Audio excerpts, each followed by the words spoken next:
The following program is rated TV MALV. It contains strong language, violence, and nudity. It is intended only for mature audience.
Check. My bad. Check.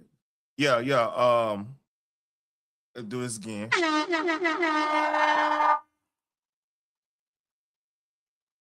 Today is Monday, July 13th, 2026. This is TTB After Dark, episode 60. I'm your boy, Taryn the Black. A lot of stuff going on today, man. We got some news out from Trump. It's a lot of stuff out of Trump. It's a lot of stuff going on in Iran. We'll talk about that.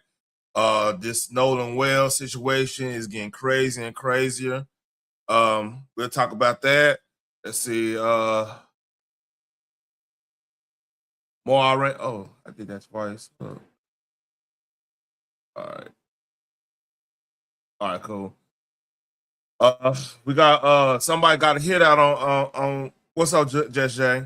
Somebody got hit out on our president, man. We want to talk about that. People getting fired from Chili's for not doing pronouns correctly. We'll talk about that. Oh yeah, I know I missed something. And before we get on anything else, hold up.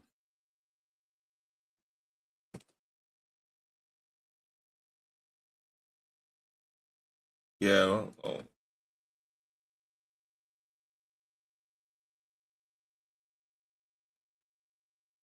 So we're gonna talk about this real quick. We're going. Oh, come on, don't. All right, cool. So this is the big news of the weekend and of the day. So apparently, by the way, before I go any further, on this channel we don't celebrate anybody's death, even if it's somebody that I don't really agree with. Lindsay Graham I agree with him like 80% of the time when it comes to economics and stuff. Some of the war stuff is kind of crazy. Some of the stuff he supported kind of crazy. But he's one of those controversial. He's kind of like Senator McCain. He's like one of these senators that was kind of, you know, kind of like I don't know, on the left, like it's a good example. Like some of the older I forgot his name. Trent Lott, like the Trent Lott. So I think his name was Trent Lott. Some of the older Hillary's. He was like in that class on the if you want to talk about on the left. So Lindsay is a love-hate relationship. Sometimes he got on my nerves because like he'll be against some type of he'll be against something that like I'm really for, like as in that's dodgy. I don't know what you're talking about. Oh shit! Hold up, y'all. Hold up. I just remember something. Give me a second.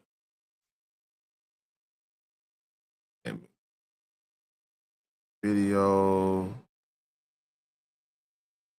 Hey, I need to make this save it all the way. Let's see.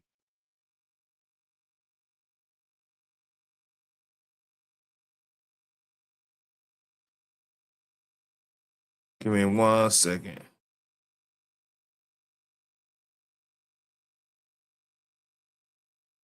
All right. Cool. We good now. Yeah. Back to basics.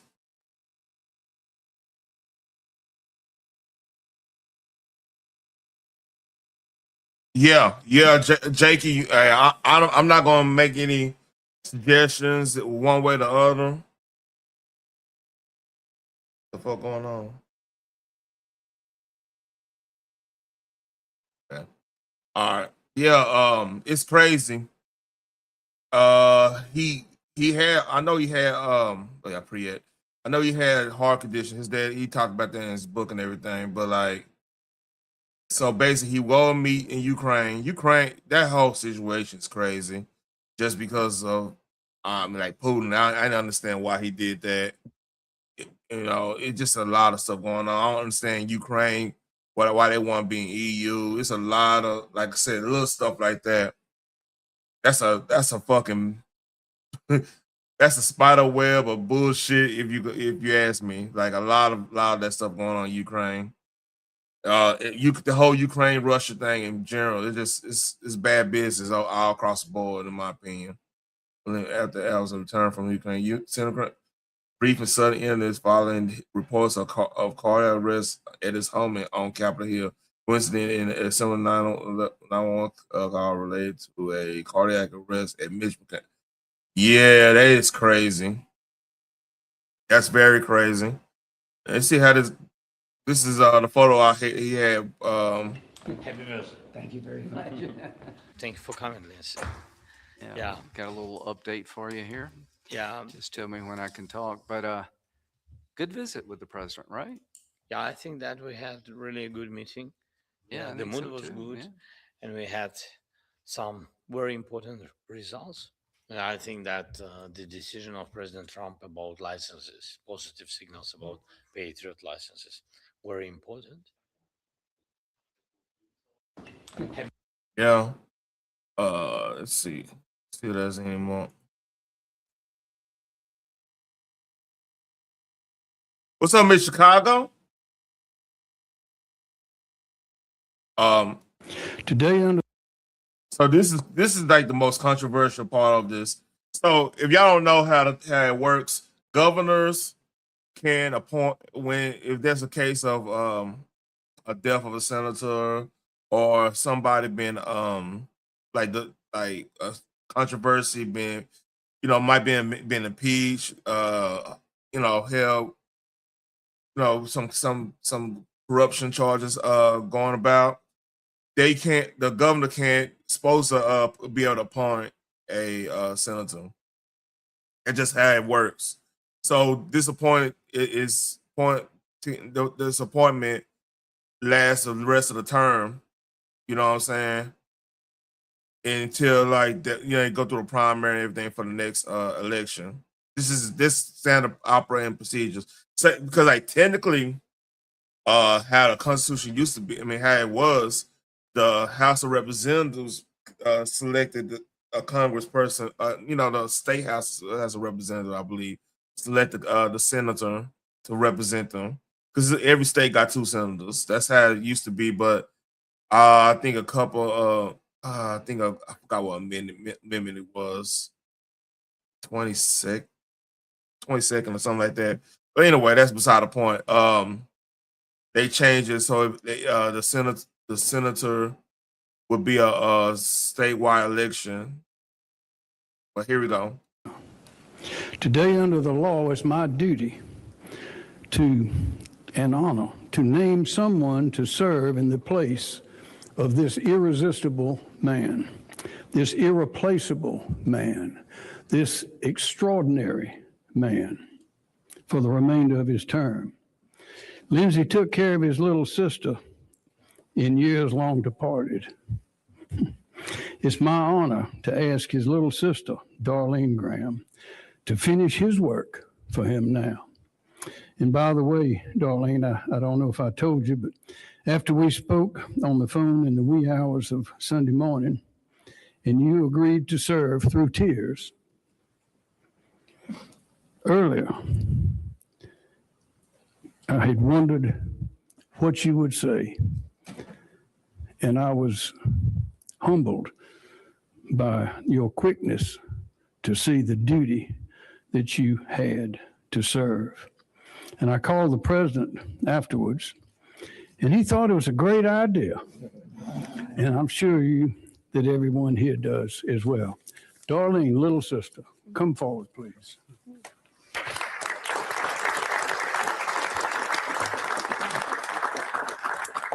Thank you, Governor, and just bear with me as I try to get through this.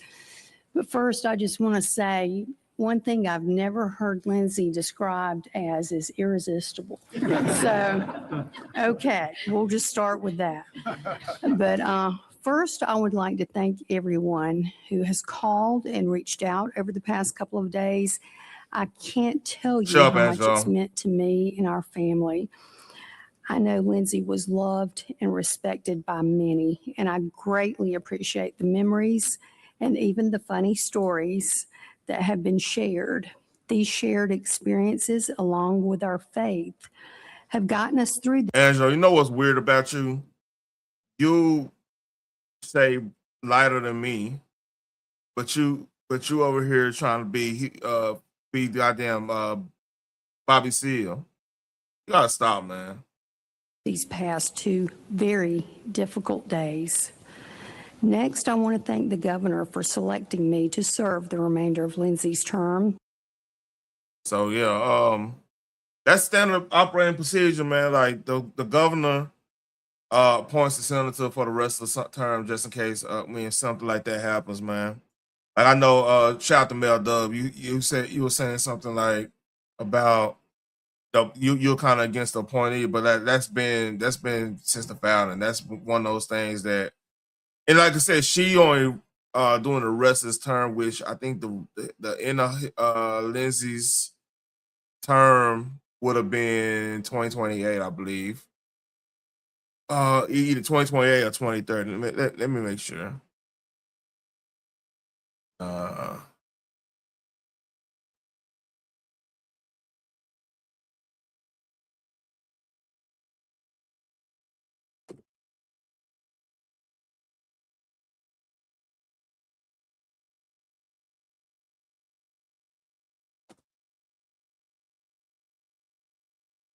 Oh, whatever. Let's see.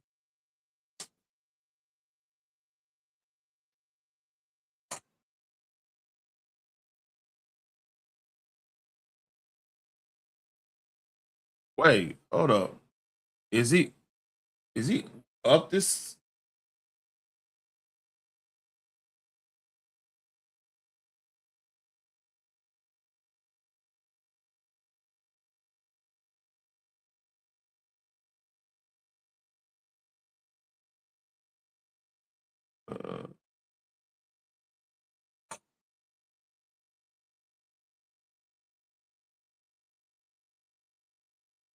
I don't think I think he up 2028.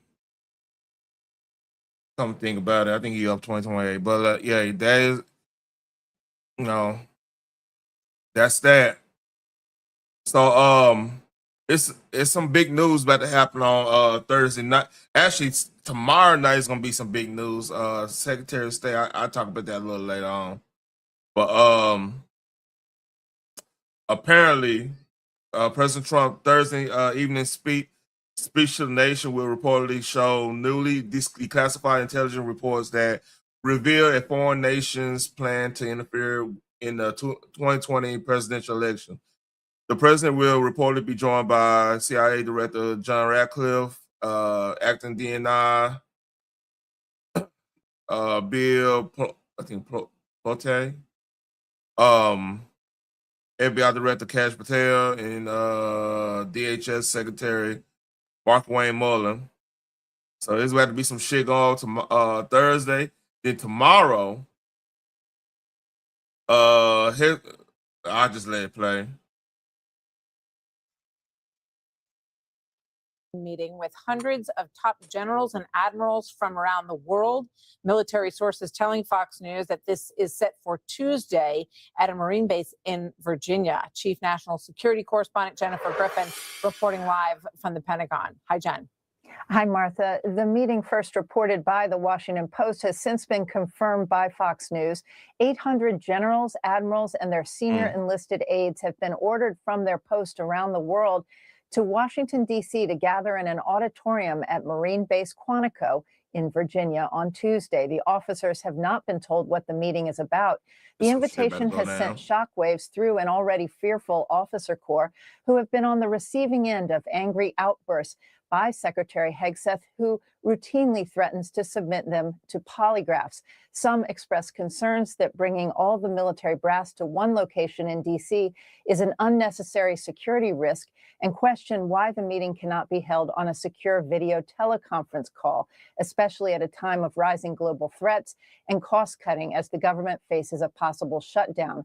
Pentagon spokesman Sean Parnell confirmed the meeting, but gave no details other than Secretary Hegseth, quote, will be addressing his senior military leaders early next week.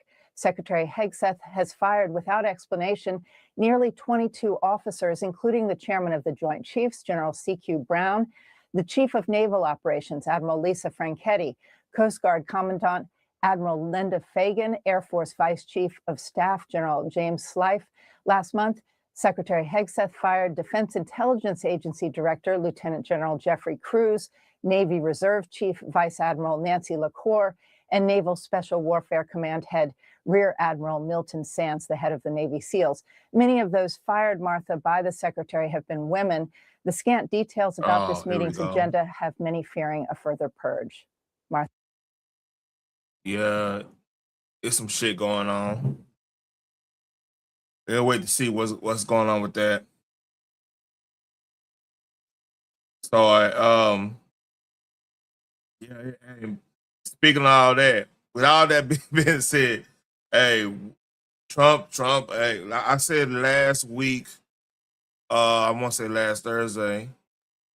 Yeah, last Thursday, he going on a rampage in Iran, man. He is not playing with them at all. Like he's like, look, y'all ain't trying to negotiate. So this is like a systematic, just getting rid of the enemy right now, man. Like you hear this. This is crazy. So we've been bombing Iran. We've been bombing Iran for like months now, but like since the ceasefire, we've been going hard on them ever since I last talked about it. Like every day, there's something, some other news. It's crazy right now, but hey, unfortunately, with how that regime is, short of boots on the ground, which would probably be a mistake. And by the way, I've been hearing stuff about they've been rioting over there too. So like I'm talking about the citizens, they finally standing up against them. So hey, let's see what's going on. Fox News alert, we're bombing Iran for the third straight night, and oil sanctions and the blockade back on. We're hitting them very heavy tonight, as you know. We have tremendous amounts of ammunition. We have numbers that we haven't had in years. and we're hitting them very hard, and it'll continue, and we'll see what happens. But we're knocking out all of their offensive capability, and we're controlling the straits. We're putting the blockade back. And it's a blockade not for anybody but Iran. In other words, anybody doing business with Iran can't go through. Everyone else will be able to go through. So it's a blockade. It's a very strong blockade. The blockade was probably more effective even than hitting them.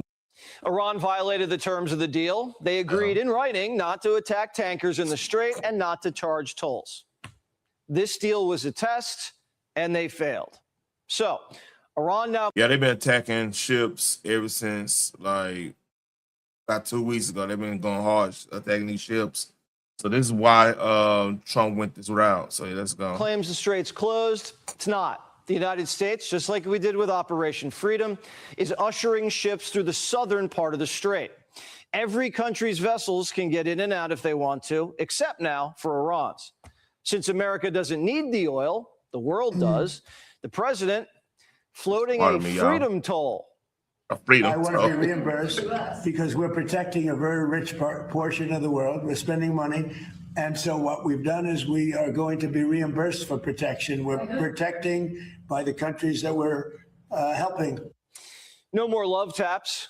Trump says it's time for bitch slaps. Ooh. We're hitting them very hard. We had a deal yesterday or the day before yesterday. It was all done. And then they broke up that deal immediately because they found out there was something in the deal they didn't like. And they're wired differently, and we're not going to put up with it. We are just going forward. We're attacking them tonight. We're taking out all of their capability for anything having to do with the Strait, with the Hormuz Strait. And I think in the end, we will end up just controlling the whole thing. So while commercial traffic's being protected by an American security umbrella, at the same time, CENTCOM launching 3 straight nights of devastating airstrikes against enemy targets on the coastline, 140 targets to be exact, coming from fighter jets, naval ships, and one-way attack drones, hitting their air defense systems, radar sites, missile and drone sites, and the Mosquito fleet. And for the first time ever, we deployed one-way attack sea drones. 3 Corsair unmanned sea drones were sent to one of Iran's most crucial ports, Bandar Abbas Naval Base. That's crazy. The sea drones picked off an Iranian submarine, 24-foot speedboats, basically, and they can carry 1,000 pounds on board. They're made in Texas, $1 million a pop. So they were also used to save our boys on that Apache that went down a few weeks back, remember? And that's not... So another thing, I noticed for a fact we've been attacking their nuclear facilities, like they nuclear powered, like to power the country. And then we've been attacking the IRGC base. They that to waste. I think I showed something about that last week. The only thing in the water. We have 2 aircraft carriers in theater, the Lincoln and the George H.W. Bush. They come strapped with F-35 stealth fighter jets and Super Hornets. 15 destroyers also operating close by. We still have about 10 to 15% of enemy targets that still have yet to be hit. Not because we couldn't hit them, but because we decided to show a little mercy and cut a deal. But the Iranians, they violated it. Why? Well, the decapitation strikes at the start of the war were so successful, we completely fractured the Iranian leadership. And now it's clear that the politicians who signed this memorandum of understanding didn't have the clout to enforce it. Yep. The military faction, they don't want peace, and they see their power slipping away. So they're talking about the military faction of the IRGC. That's a political, that's kind of like a ruling political party. Similar to how like the communist runs like whatever the communist country is. Or like the Nazis back in Nazi Germany. You know what I'm saying? That's how their country works. Like the theocrats run that country. That the party that supports them, everything. So it's a theocracy. Let's read. They don't want us to come get the dust. They don't want to make a deal with the devil. And they're broke. And they only have one card left to play, and that's terrorism. Yep. Firing on unarmed commercial ships, firing missiles indiscriminately at their neighbors. The president's probably considering another round of decapitation strikes, and we have the intel, sources on the ground and eyes in the sky. We know where everybody is, even the gay Ayatollah. Oh, that's hilarious. They misbehave, pain. That's why we structured the deal like this. The president's had enough. We're going to take out Pickaxe Mountain. Tell the Iranians to be ready. I will. Let them know we're coming, okay? There's not a damn thing they can do about it. Pickaxe Mountain is where U.S. intelligence believes the enemy was going to move their enriched uranium at the start of the war. Yep. Now Trump's threatening the kill shot. And their crown jewels on the table. Here's former CENTCOM General Frank McKenzie. Seizing Cargill, and should we elect to do that? And I would just say as an aside, that's something we should think about doing, because possession of Iranian soil would be a significant factor in future negotiations with Iran. Today, oil closed in the high 70s, still down from 120 at the start of this. Gas prices have fallen considerably since spring high. See, the reason it's falling down, like the gas price is falling down, because they can't really stop the oil from getting out of the strait anymore. So if y'all don't know, like WWE literally had an event a couple of weeks ago in Riyadh. So that should tell you the security, what they think of the security measures. I mean, the capabilities of Iran right now. Saudi shouldn't be, and the Gulf states in Saudi, they actually helping out right now. So it's crazy. So it's all this stuff is going to be interesting.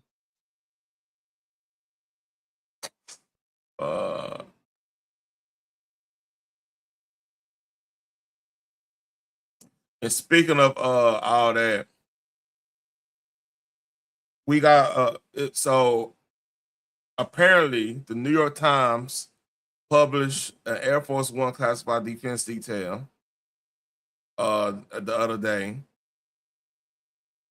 So things are getting wild. Like New York Times, like this story shouldn't even be out, but let's see what you got to say.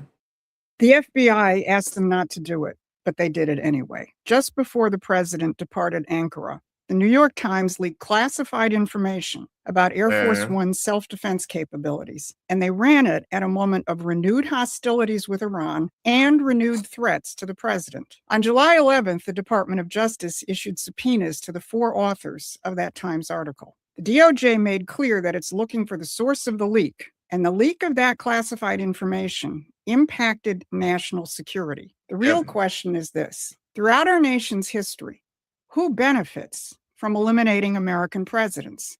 And today, what has those forces in full panic mode? I'm Susan Kokinda, and by the end of this video, I'm going to show you what this administration is doing that have made the stakes higher than they've been in over 100 years. Here's what I'm covering.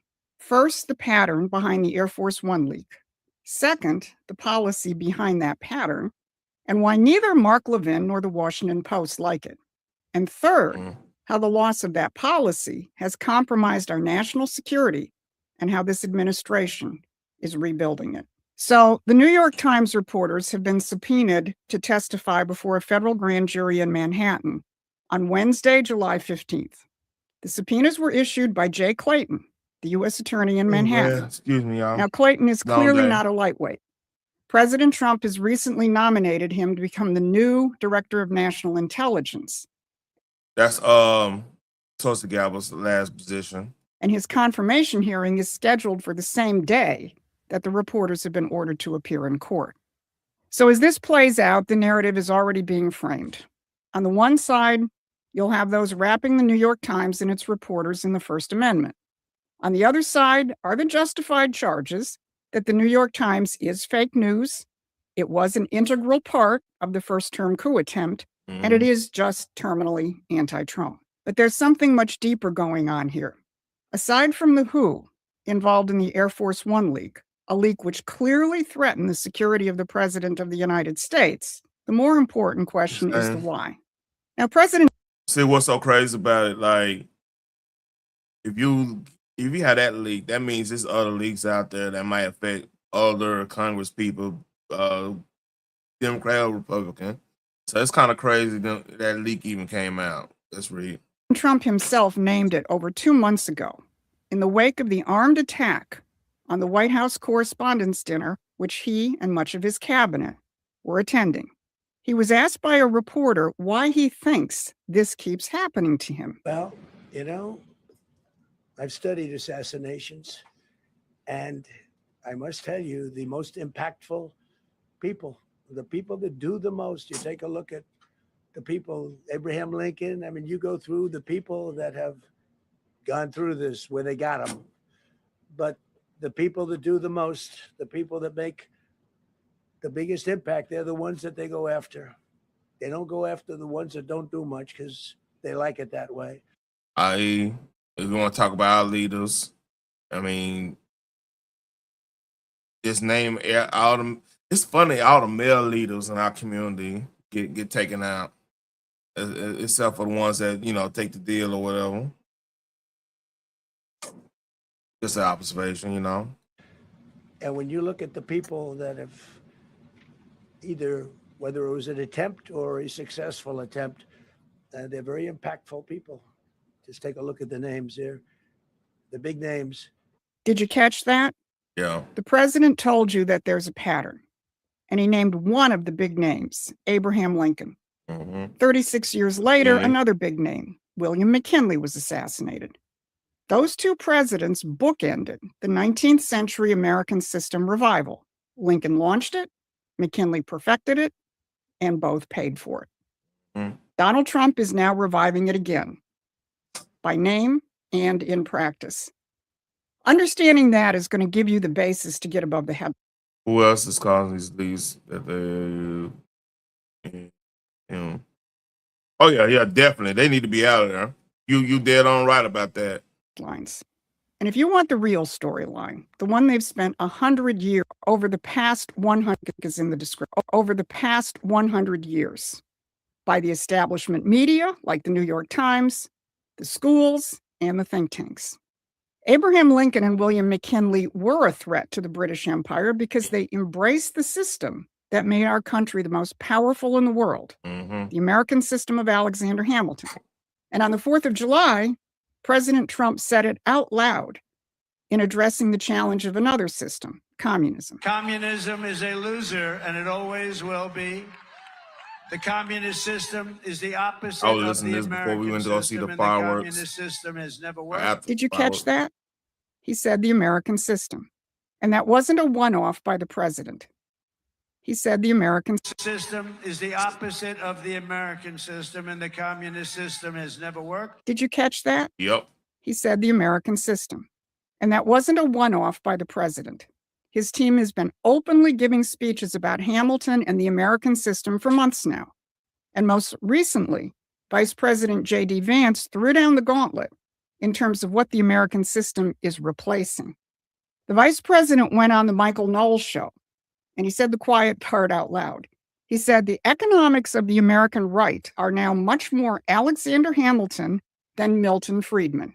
And he called that Hamiltonian tradition the future of American conservatism. And Milton, well, the free market establishment lost its mind in attacking Hamilton.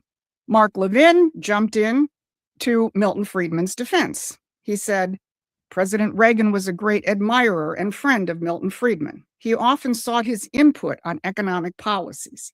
And then he attacked Hamilton as socialism light. The so-called nationalist populists are more socialist light than capitalist and Republican. And then he said he was looking forward to the debate. Well, so are we. Yeah, I want to see because here's where it gets even more interesting. Other free market defenders came at the argument from exactly the opposite side. The president of the Club for Growth, David McIntosh, told the vice president flat out that he was dead wrong, insisting instead that Hamilton was really a free marketeer all along. So the free market defenders can't even agree on what Hamilton was. Levin calls him socialist light. McIntosh says he was really a free marketer. They're arguing about which box to put Hamilton in. Meanwhile, on the left, the Washington Post is having its own problems. The Washington Post data. I'll stop on there. I wonder, You know, I need a refresh on the Hamiltonian. I know Milton Friedman like the back of my hand, but the Hamiltonian economic system.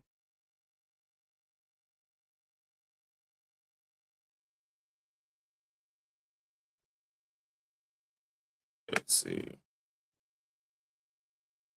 All right, we're going here. I'm just using AI overview. Hamiltonian economic system is an early American framework of economic nationalism champion. Oh, so they call it, they're gonna probably call it protectionism. Designed to liberate the U.S. from European dependence, it features three main pillars of federal assumption of revolutionary war debts. Oh, creation of national bank and protective terror. Ah, I see. I see. The public credit, having a federal government assumes state and national debt by paying off these debt, standard low interest treasury bond. That's already been in place.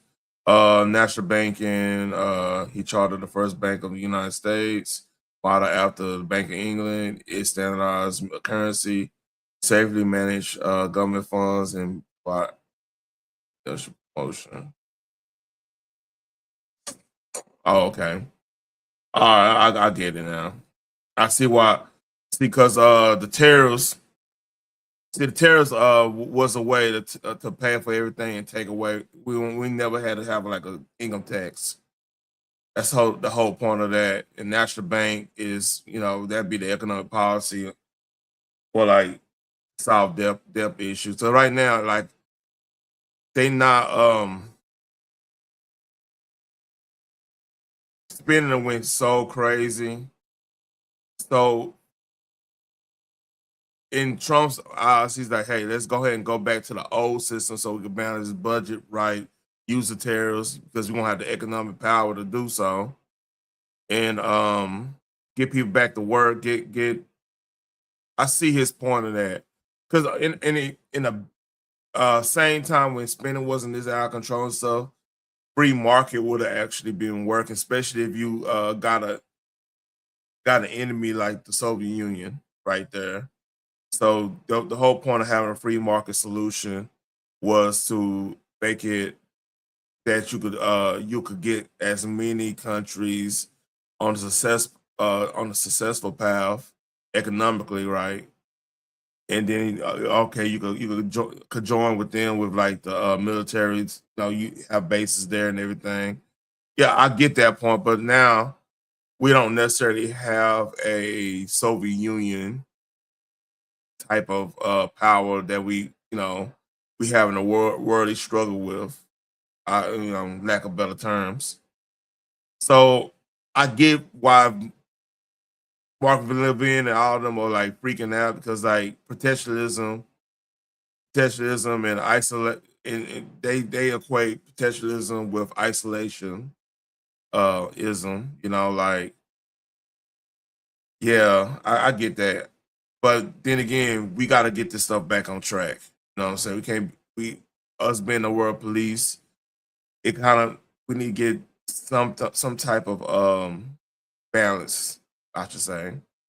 David Lynch published a piece on Sunday with this headline: Trump attacks communists. Both want a bigger government role in the economy. Now, the problem that Lynch is having, and this apparent paradox, David Lynch, is what happens when you live in a world of the past century, where the American system was eliminated, and your only two choices are big government socialism versus little government or no government free market.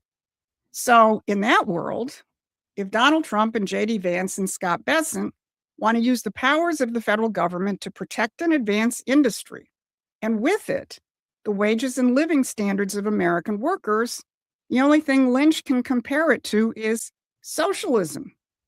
Well, before joining the Washington Post, Lynch reported for Britain's Financial Times, a paper that's been preaching free trade from the City of London for almost 100. So free trade, see, because when you have the Soviet Union as a big bad guy, right? You do free trade. The the biggest group that's going to benefit from free trade is the European powers, because like we need them. We need them because they're gonna be the essential front line of they're gonna be essentially the front line if any war happened with the Soviet Union. So you kind of need to have them up to par, have our bases there, have them start developing their own thing. See, then the downside of that, because they had free trade, they didn't have to compete really in the marketplace when it comes to economic marketplace, I should say. So that's when the that the healthcare stuff started popping up, the nationalized healthcare, so they don't have to pay for the military, don't have to compete economically with everybody. So now they can plug all their resources in, in a national healthcare system. That's why they're able to have it. See, because if we didn't do the brunt, because like basically our income tax is, when we pay income tax, it's going everywhere. It's hit. Once it get the State Department, it's going to every country in the goddamn world. You know what I'm saying? That's just the way it is. That's the negative part of the income tax. Because like at one point, when we were paying tariffs, I mean, that's the richest person in the country would have been the person who running the port, running the tariffs office and stuff. They gonna get all the bread back in the gap. But the thing is, there was some inequalities, like of course, like the whole like free slave thing, Jim Crow, which is a Democrat creation. I mean, if y'all don't believe me, read Frederick Douglass autobiography. He'll tell you what they were doing. All that's part of why we don't really have a connection with how that world is, because we always get reminded of the racist past and everything. But if you go look back in the late 1800s, so like, hey, we were getting black folks buying land left and right. You know what I'm saying? Some people got good land, some people got bad land, but we made it work. So it's a big old can of wax. Let's read. 140 years. And ignoring the American system has been part of their business model. Because that empire wants you trapped in their binary world of free market versus communism. Yep. It's a world that keeps Americans stupid and susceptible to the policies that have gutted our economic and national security over the past decades. Mm-hmm. The president, the vice president, the treasury secretary, and the rest of the team have broken that trap, and they've brought back to life a system that will restore our sovereignty and strength. And it is that system, which is being put into action, that places American presidents in the crosshairs. So here's the part they really don't want you to see: the disastrous effect of free trade policies on our economy and on our national security. Yep. Not in academic debates about money flows, but in empty welding bays with nobody standing in them. Friedman's free trade didn't just offshore cheap consumer goods. It offshored the productive muscle of our country, the skilled trades, the manufacturing, the workforce Hamilton's tariffs were built to protect.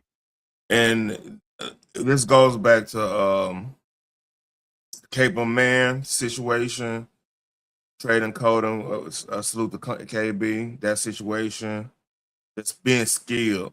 See, because my granddaddy, both sides, they were highly skilled. Like my granddaddy on my father's side only had like an 8th grade education, but he created 2 successful businesses.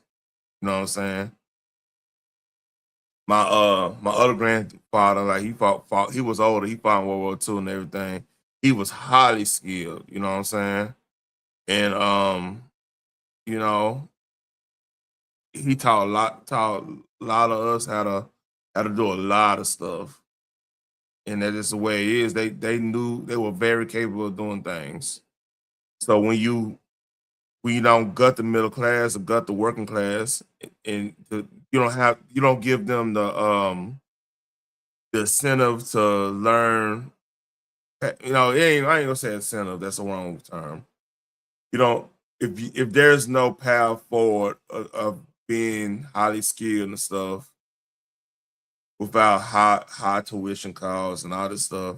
Like people, they went and learned this stuff on the job and then become highly skilled at that job.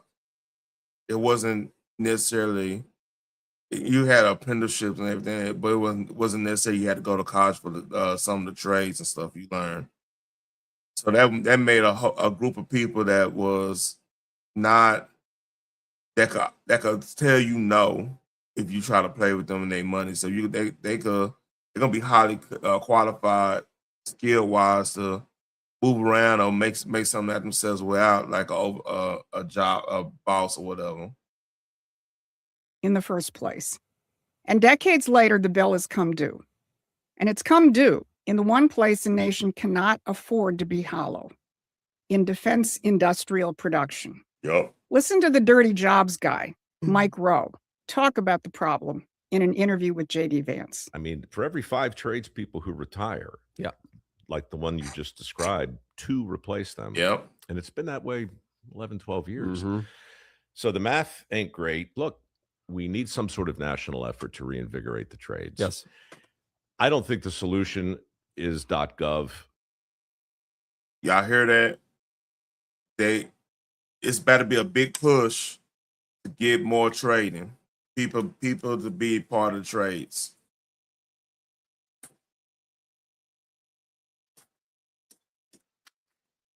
And that's a market solution right there.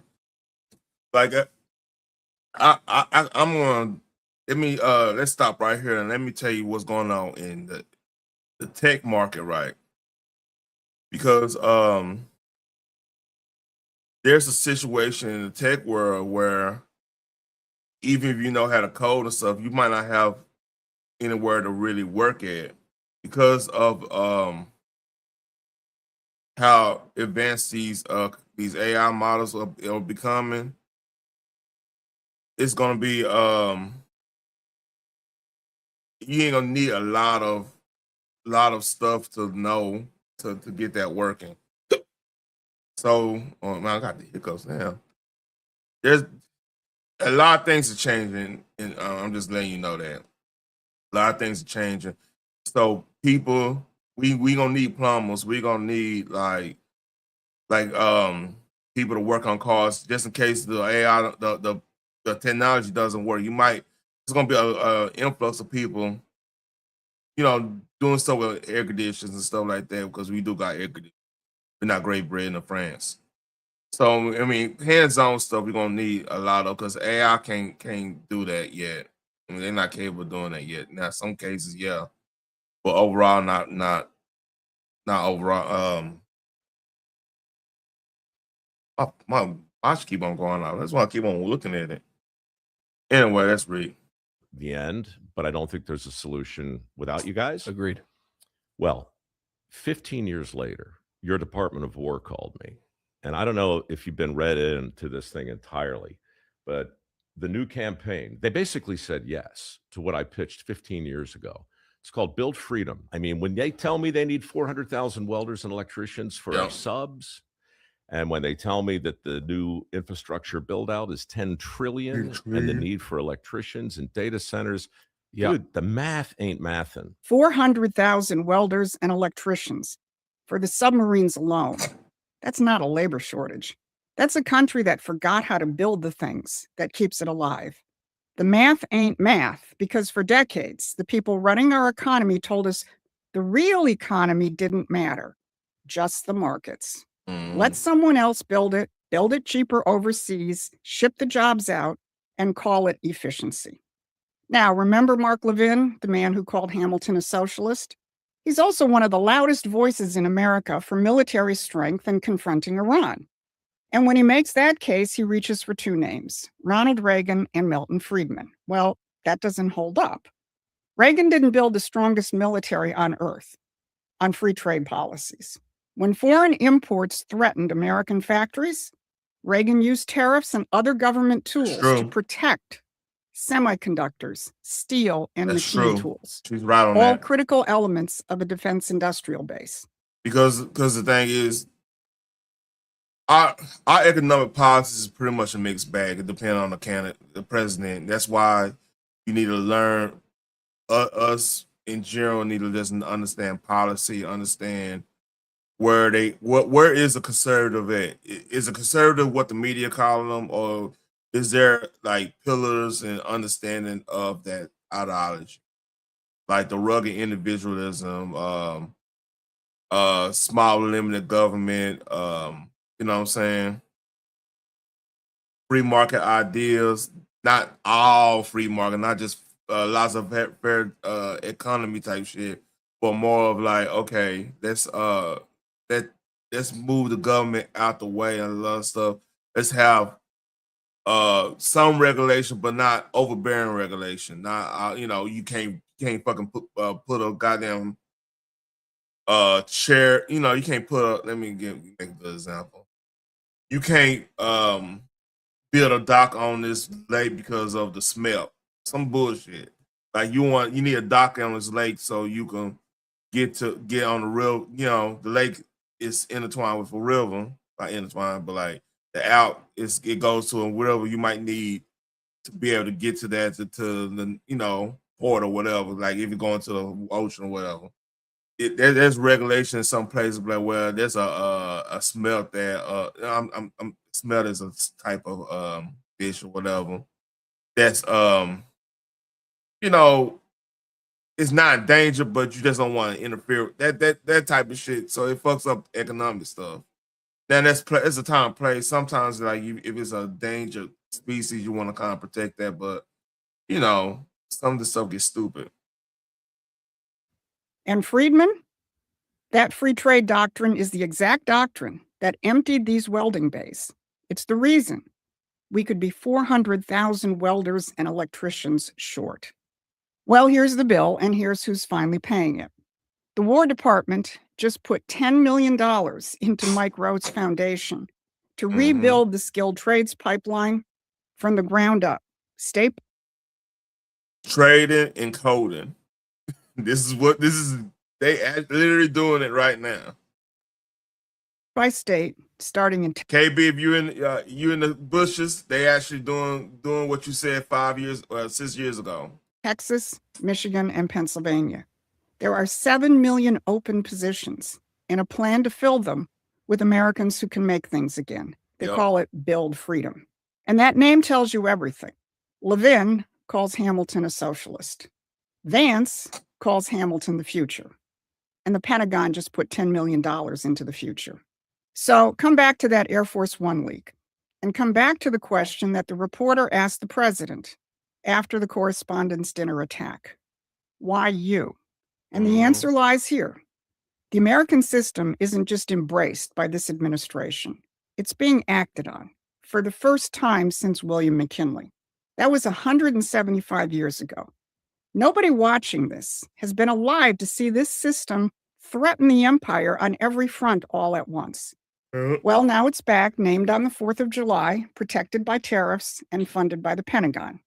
And at that exact moment, someone handed the New York Times classified information about the president's plane, and the Times ran it after the FBI asked them not to. So ask who benefits from that, and why are they more afraid now than they've been in a century? Well, you now know the answer. But if you want to know more and be part of this fight, go to Promethean Action and join us as a contributing member. Salute to you. Yeah, man. Shit, I was drop some fucking gems. So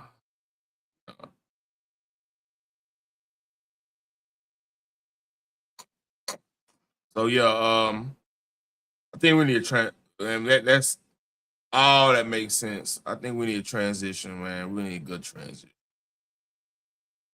Where is it? A man says he was fired from Chili's in Louisiana for calling a female by her actual name and not using quote they them pronouns.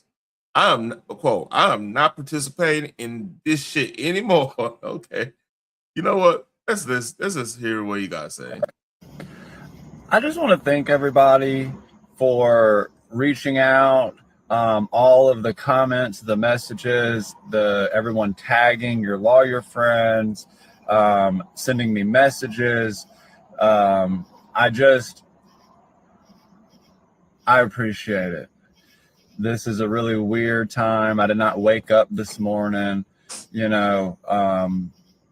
expecting to be a warrior in this culture war fight. But, God puts us in positions that we don't really understand at the time.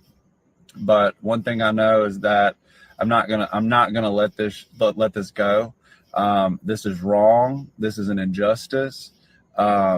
This is flat out bullshit that anybody even has to put up with this at work, much less get fired for doing nothing other than calling their coworker by their government name. I have never been fired from a job ever in my life before.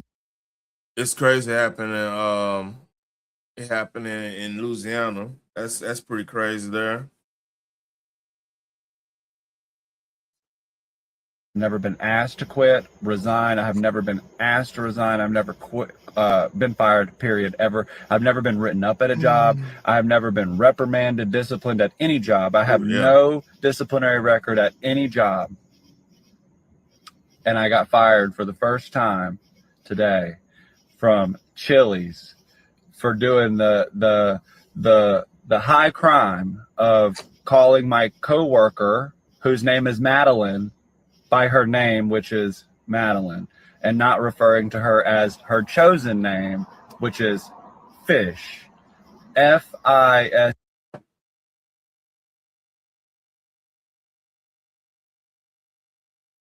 She did not want to be named Madeline. She want to be named Fish. And we supposed to participate with this. Let's read. Sage Fish. I'm too old to. I'm just getting too old to. And I'm at a point in my life where I'm not participating in that shit anymore. I don't care.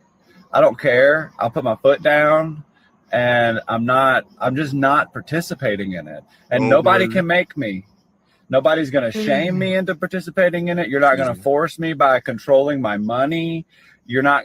Oh, you'll never get another job. People are telling me, oh, I'm never gonna get another job because of. You will never shame me or force me into changing who the fuck I am. Salute to that. That's crazy. That's insane. And if you read around, he was creating a hostile workplace. So their legal name was Fish. Oh, everybody trying to make excuses for this bullshit. Yeah, it's a little crazy, man.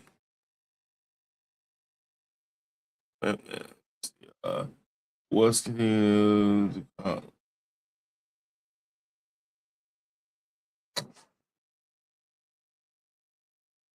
all right, that's just crazy. And this went viral.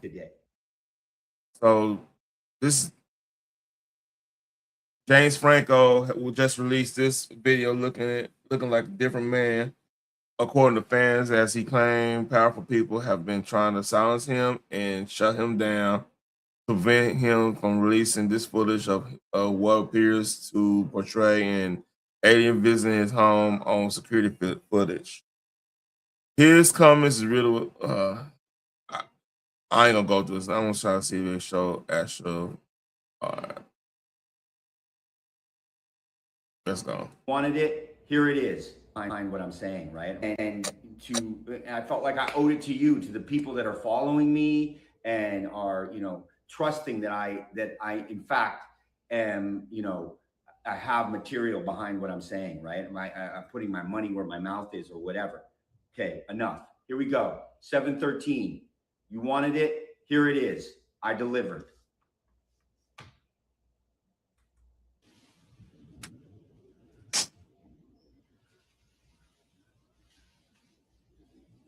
The fuck?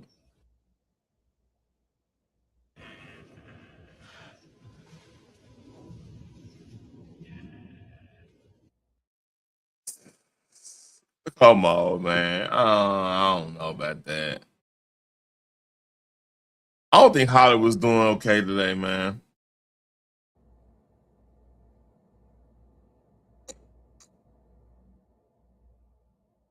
You like somebody trolling you, man.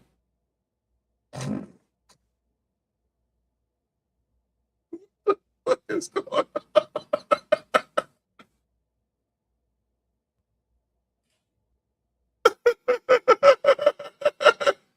All right.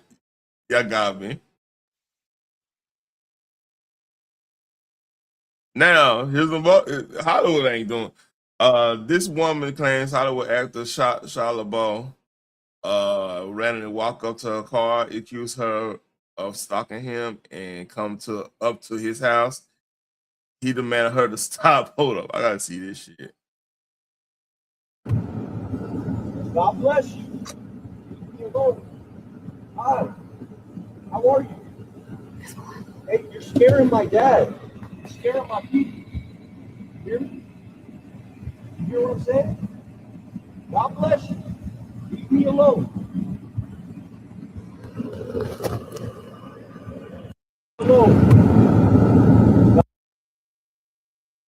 That's weird.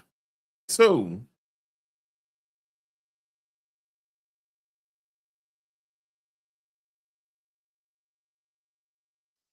All right. We're gonna transition again. That was a little crazy.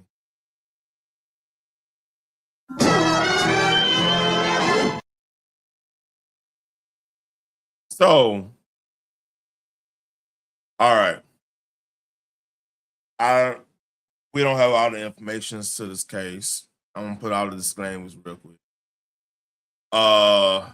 My theory off the top of my head is just my instinct. Nothing's concrete on this and everything. I feel like whoever, by the way, You Live on a Rock, this is the Nolan Wells story I'm referring to. If you know what, let's read this. Because there's a lot of stuff going on right now. A lot of stuff going on. A lot of misinformation. I don't know which one it is. Because until trial happens, until we actually know what's going on, if anybody get charged or whatnot, that's when I know it's real.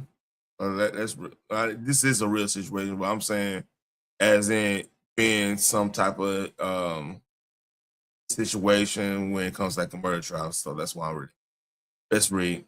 There are two new photos that are circulating around the internet involving the Nolan Wells case. The first one is this one right here, where allegedly Nolan Wells is seen in the background, and supposedly this was taken on the night he went missing and was posted on Instagram by one of his friends, but then he immediately took it down. Now, keep in mind, this photo was posted by Ben Crump. Now, it was from the community, but obviously he's putting a lot of these stories on a bigger platform. The next screenshot is coming from a woman named Kim Brawley, and someone with the name of White Lotus Living left a pretty damning comment, if true. She's alleging that the boat was cleaned at 3 a.m. 3 days ago. All of this information is coming from the Instagram of Ben Crump, which, look, none of this is verified, and I'm going to get to the bottom of these two photos in this video. I'm Kimberly. I'm a former law professor with a JD LLM, a musical artist, a comedian. Okay, now this raises some alarms. I don't know if this is true, but I've just read that they... Okay, so the allegations are coming from this Instagram account, and pretty much they're saying that the boat that Nolan Wells was last seen in was actually seen being cleaned in front of Judge Cole's house at 3 a.m., which would be obviously super suspicious if it was happening. So I took it upon myself to see who White Lotus Living is. How would they know this information that not a lot of us know about yet? White Lotus is a small business, and they use their Instagram account for advertising.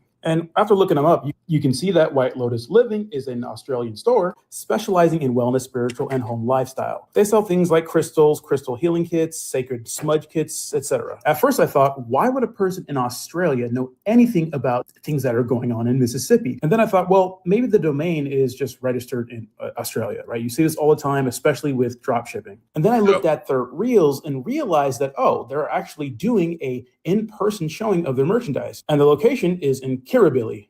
And Kirribilli is a place in Australia. Now, why would someone in Australia know anything about what's going on in Mississippi, especially intimate details like that? Or maybe this person just knows that the people that are dumb enough to believe random comments on the internet are probably dumb enough to buy their gems and crystals and those sorts of things, and they're probably just doing a little bit of advertising. Tell you sisters and brothers, it is the right thing for us. I'm sorry you had to see that. I just thought it was funny and weird that an attorney is posting hype reels of himself on his Instagram account. Okay.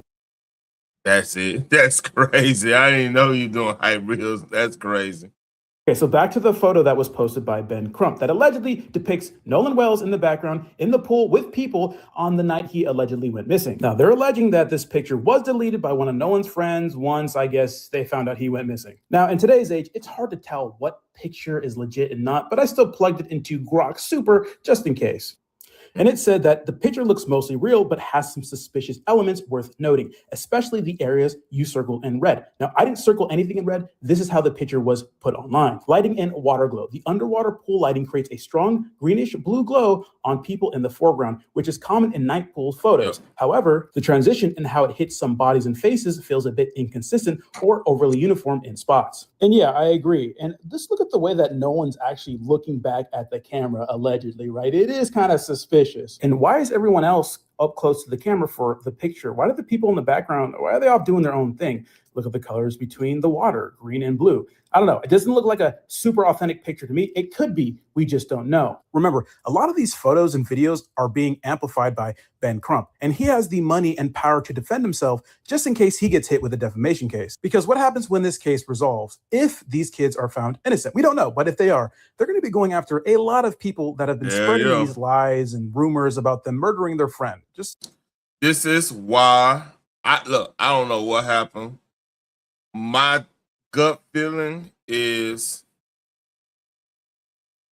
it's two things. Either he I see the path to go with the other one, but if he got any altercation, it might be something with that chick. And somebody she know or whatever. That's my gut feeling. I don't have nothing concrete to say in it. That's all allegedly. I'm just in my head like theorizing, process elimination, like, if you on an island, if like an ex or somebody around, and anything like that could happen. But I'm on wait to really get into this. I'm waiting till actually we have more evidence, but because it's just an inkling I have. I don't have nothing concrete with that.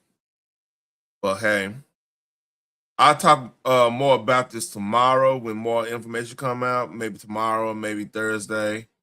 I'm tired. I'm dead ass tired. I'm about to go ahead and make a move and everything. Y'all take care. Like, share, and subscribe. If y'all watching the replay, please leave a comment, man, so I get in the algorithm. Hope y'all enjoyed tonight, and hold up. Y'all take care.